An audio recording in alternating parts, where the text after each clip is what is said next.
let's close this, shall we? Yeah.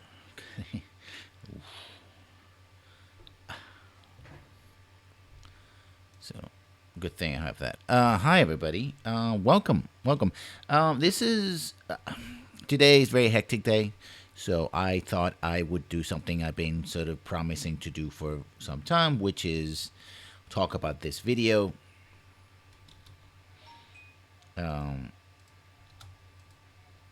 Video we're gonna queue up in a few seconds is using narratives as context, balancing gameplay and story elements. It's from Extra Credits. I'm gonna be talking about the video, some of my takes on it, and let's desktop audio.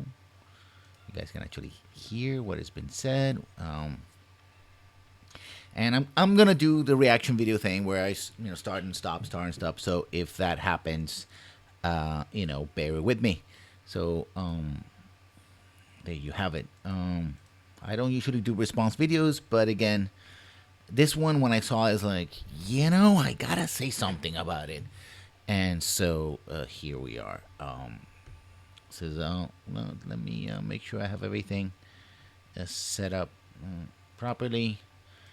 That we are indeed live. That you guys can see this. Make sure that I snooze. The behind the scenes stuff that you got to see. And that's a thing. So if it's too loud or too little, too much, please let me know. That way, you get to see a lot of my faces. You're not supposed to see it that way. Sorry about that. Wow, that's getting increasingly nested. So, without further ado, let me knock down the audio a little bit. Let us begin. Around the release of Paper Mario Sticker Star, it was revealed that Shigeru Miyamoto had advised the developers to focus less on story. Now, we've talked a great deal on this show about how to craft compelling narratives for games, but Miyamoto also had a point. Maybe putting tons of effort into story isn't always really necessary or incredibly beneficial. Because sometimes a light sprinkling of narrative is all a game really needs. I agree with that, but the rest of the video and the fact that they mentioned, we talked about crafting narratives, no, they haven't. If you watch the other videos, what they have said is in essence, you craft the game for the narrative, including having a video about mechanics delivering narrative, which I disagree with. Well, let's continue. The story about Paper Mario Sticker Star caused a minor controversy and some debates about what place narrative has in games. That's also very interesting. What place narrative has in games. This is something that very few people say because they're in the storytelling mentality, right? And this is the first time that Extra Credits has said it. And it will be important as we move along. After all, up to this point, the Paper Mario series had been known mostly for its story, at least among the Mario games. And Sticker Star, with its emphasis on mechanics rather than story, certainly wasn't, let's call it, the pinnacle of the series. Here you get the first example of, this thing about putting the emphasis on mechanics, it's, I guess, a thing, but, this is not the best game, so it's not a good example, so. So it may not have quite been the correct game to apply this thinking to, but are there places where this maxim makes sense? Are there places where this maxim makes sense? I would say, I would flip that script, say, this should be the way you do things.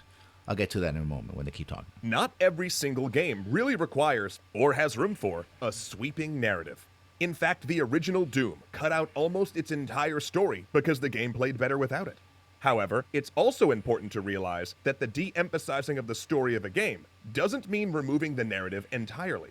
Parts of the Doom story Bible still influence the design of that game. Many games benefit from having the narrative not as the core reason to play, but to give context for the player's actions. This is the thing. This is where I would certainly flip the script. I don't think there's any game that benefits from having the non-interactive aspects of that game be the core of that game. You have to build your games around your narrative not around your gameplay, not the other way around. This is where I diverge, right? They're putting this as sort of an exception. It's like, well, sometimes you might want to know. I would say that should be the rule, not the exception. Or to set the tone. Most people's first spark of interest in a game doesn't often come from the mechanics, but rather, they're intrigued by the game's aesthetic or setting. And this context, this explanation for what the player is doing and why, can give meaning to the player's actions.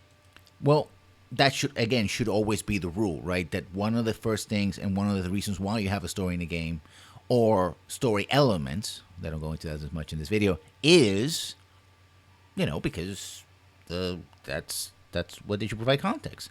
But it should be context to the gameplay. Take a look at the mainline Super Mario games. Those games have about as simple a story as one can get, the majority of them being rescue the princess. But okay, let's take Peach out, let's take Bowser out, let's take the whole Mushroom Kingdom aesthetic out, and leave only a progression of monochrome, disconnected obstacles built from geometric solids. Yeah, that sounds super fun. The narrative. That, I think, is a big mistake. I think you could make a very interesting game based on the narrative. And it's something not based on the narrative, based on the gameplay. I'm getting on the narrative aspect of it. Why is that? I mean, I think some people actually would play that game. But the idea is that without narrative, you don't have a value. That gameplay itself doesn't have any value. That what you do in a game itself has little or nothing there. And that people don't really play for those reasons. As thin as it may be, turns those mechanics into a meaningful journey. Turns those mechanics into a meaningful journey. That is, your narrative gives meaning to what you're doing. That's not the same thing as context. And I would okay, let's go back to the representation they do, right? This thing, right? They say this is Mario and these are the obstacles, right? I bet you could make a very cool indie game out of, say, for example, just going over obstacles in your little square and give the mechanics of, like, if you jump square to square, flat on flat surface, you jump high, but if you turn it around and it's on the corners, you jump, you do sort of a, arcing jump, maybe add some musical notes, that sort of thing. Maybe add some color as you progress, you get more and more color to the background. None of them is strictly narrative. Some people will say, well, visual storytelling, but again, you have to have a story in order to tell. And I think people would play that. Now, would it be as widely popular as Super Mario Brothers? Probably not. But it's still a game. It's still be engaging. So the idea that you have to have a narrative in order to give value, meaning, not context. Those are different things. Context tells you it's the answering of what, where, how, and why. The questions that arise from the gameplay does enhancing it, but not a substitution to meaning. So Progression of monochrome, as thin as it may be, turns those mechanics into a meaningful journey. It gives players a goal that's satisfying to complete, but more importantly, a reason. Again, let's go back to that for a moment. It gives players a goal that's satisfying to complete. Wouldn't playing the game itself be satisfying? Not for everybody. But to be honest, when I played Mario Brothers, it was an arcade game as well as in Super Mario Brothers. And you just played it. You just played it because it was, it's like, gosh, Jilly Wonkers, I really need to rescue that princess. Nobody thought that way. Retroactively and in the way they're thinking, they have to say, oh, no, well, this is the thing. And then we'll get into that later on. But more importantly, a reason why the players want to complete that goal. Just a little bit of story puts a nice bow on the whole package. You didn't just press the correct inputs to complete all the goals. You jumped through the Mushroom Kingdom and rescued the princess from the big bad turtle, ox, dragon thing. And this appeal for stories and fantasies can be especially powerful for games that rely on retaining long-term players. Mahjong Crimes: Murder on the Orient Express is your basic Mahjong tile matching game, but they added a soupçon of Boiro to keep the players coming back. And it worked. Or think of all the EverQuest and Skyrim stories. But Mahjong is already a compelling game. That's why a lot of people are playing it. It's a game that's been played for thousands of years, right? No, it's made. The reason why it has a story is not. I don't think it keeps people coming back. And it's a game. First time I heard of it wasn't this this video, so I don't know how popular it is. It probably is a very popular mobile game. It seems like it. But the reason why is to differentiate it from every other game, right? It's not just Mahjong. It's Mahjong with a mystery, right? It's not just, and we'll see other. We all tell each other about daring raids or hilarious dungeon hijinks. Yeah, but those stories are not the stories given by the game. They're the stories that arise from you playing the game, which is different, right? Those are the moments that stick with players and make their play experience memorable. We don't usually regale our friends with epic stories about stat increases and completion percentages. Be impressed. Even Major League sports have a small inherent narrative created around them. Most people who watch sports root for their favorite team or player. And that's because if they win enough times, they'll make it to the elite conference, where if they beat all the teams there, they'll play for the championship. And do you want to know why that sounds like the exact story of Pokemon? Because, drumroll please, it is. It's a story about hope and determination, hard work and training, all striving for a simple goal. And if that goal is achieved, then there's jubilation, celebration, and the joy of a hard-earned victory. And if it's missed, there'll be... Yeah, but also people root for their team because it's their team, because vicariously they live through that team, right? They want to see their team win because when their team wins, they win, right? And people watch basketball, for example, and if you sit with anybody watching basketball, it's all about the technique and all about this guy did this and that's a great shot, right? It's about the moment to moment. The larger narrative really is one that is built after the fact, before the fact, and after the fact by sports commentators. And when the game is on, but once you're in the game, it's about the game, right? It's not a substitution. Be heartbreak, pathos, and hope for another year. It's simple, but it's compelling. And it's why so many things borrow this easy-to-understand narrative to give meaning to an otherwise meaningless activity. To give meaning to otherwise meaningless activity. It isn't meaningless. See, this is something we discussed in the last podcast. We won't be doing a podcast today. Today being Wednesday, 24th, 2019, April 24th, 2019. We talked about this, right? That if gameplay doesn't have meaning unto itself, it's just a chore. It's just a thing you do. And they're reinforcing that. No, people who play football play it for the joy of playing football, for the challenge, for the interactions, for the things that can happen, to show that you are good at what you're doing, right? And that you have these skills. And people love to watch people display those skills.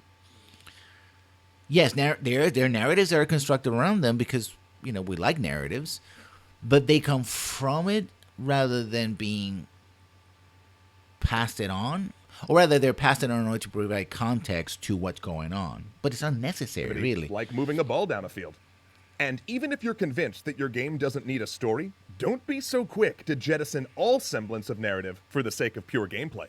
Because while narrative can sometimes develop out of the mechanics, other times it works better the other way around. Even just picking a specific theme can help inspire all sorts of mechanics. Yeah, no, this is where I disagree. This is, again, this is where you see where they're so entrenched in the storytelling idea of video games. That video games are primarily another media or medium for delivering stories. They go like, sometimes it's okay to create your mechanics first, but no, really, the important thing is you have your story, right?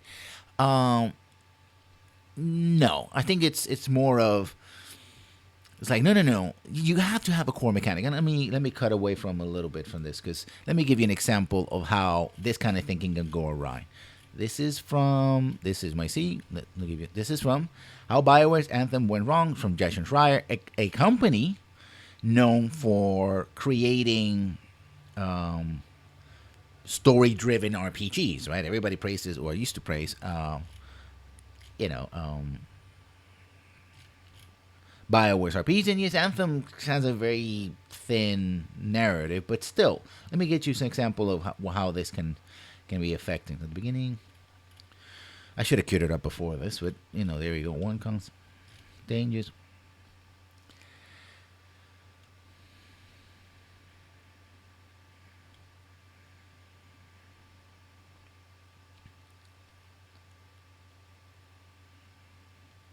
But the idea of Ramon's, the core concept was a narrative one, a sort of Bermuda Triangle of the universe that kept pulling alien ships and hazards and stuff like that. So it will make comparison to Dark Souls, Darkest Dungeons, even Shadow of Colossus. There would be big, scary creatures in the world, and job would be to belong to survive. That's mechanical. Your job would be to see how long you would survive. One protocol players to attach themselves to giant monsters, others center on the atmosphere, the weather, environmental effects, right? And we keep going.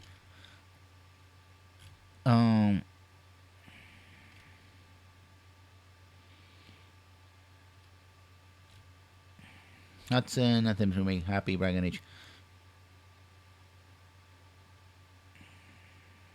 Direction changes. The story started changing drastically too. In early 2015, veteran Dragon Age writer David Gator moved over to Anthem, and his version of the story looked a lot different than the ideas which they've been experimenting in the past few years. Gator's style was traditional Bioware, big, complicated villains, ancient alien artifacts, and so on, which rankled some of the developers who were hoping for something more subtle. There has to be a lot of resistance to the team who just didn't want to see a sci-fi Dragon Age, I guess. At it second, people were like, why are you telling the same story? Why are you telling a story at all? That'll be my question. But let's do something different.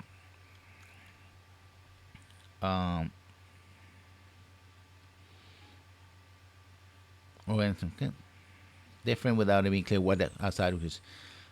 Again, which led to writers. So, in early 2000, seeing at time passed, I feel keen to play the game that I've been working on, which led to a new writer. That's the Geiger left. You imagine writing the BioWare Test Foundation for all games, said one developer. When writing is unsure what's doing, that causes a lot of destruction for a lot of departments. Why? Why does it do that? Well, it does that because we're thinking in terms of game of narrative first, right? That shouldn't happen. That should not have happened. Instability become part of the course, etc., right? Or lack of vision. Later on in this article, what Anthem became crystallized because one of the VPs of EA at the time was handed a demo, and the demo essentially had characters in power armor and rocket packs and were flying all over the place. And he said, oh, I love this. Do this. So inadvertently, EA saved Anthem, at least got it to be made, by having a simple core mechanic of traversing the terrain. Let me put the link to this article, because if you haven't read it, you should. It's an amazing little article.